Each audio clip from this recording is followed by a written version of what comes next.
پایگاه روسی کند بارها وسیله برای معامله و تجارت بین روسیه و قرقیزستان شده است. گاه مقامات بیشکک گفتند که نیروهای خارجی را از کشور جواب می‌دهند.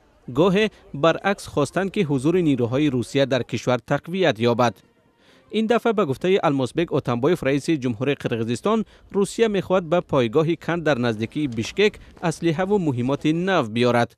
اتنبایف میگوید که چند پیش درخواست برای وسیع‌تر کردن کند را رد نمود و مقامات روسیه را ناراحت کرد. وقتی مقامات روسیه خواستند پایگاه نظامی کند را وسیع کنند، ما قاطعانه رد کردیم. عین زمان اگر روسیه می‌خواهد تکنیکای نظامی در کند را نوسازی کند، ما مخالف نیستیم.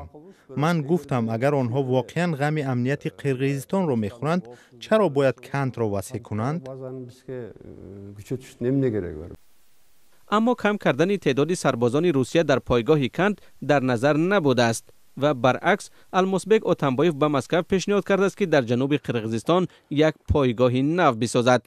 مقامات بیشکک گفتند حاضرند زمین را رایگان در اختیار روسیه بگذارند. به گفته کارشناسان قرقیز، این پایگاه برای تأمین امنیت کشور ضرور می شود. آینده نزدیک عملیات در موصل در عراق و سوریه به ضد گروه دولت اسلامی به پایان می رسد. بدون شک تروریستان بین المللی به آسیای مرکزی رو می آورند. در صورت به موافقه رسیدن، بخش پایگاه روسیه در آش یا بادکند می تواند برای عملیات آماده شود.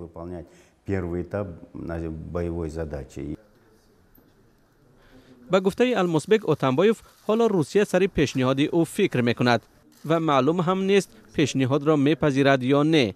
تاکان ممتو فرمانده پیشین نیروهای مرزبانی قرقیزستان میگوید که آنها 10 سال قبل به روسیه پیشنهاد کردند تا در جنوب این کشور پایگاه بسازد، اما طرح روی کاغذ ماند. مسئله تأسیس هر گونه پایگاه روسی در جنوب قرقیزستان بر دوش رئیس جمهوری آینده می افتد، چون تیر ماه امسال مهلت ریاست جمهوری المازبک اتنبایف به پایان می رسد.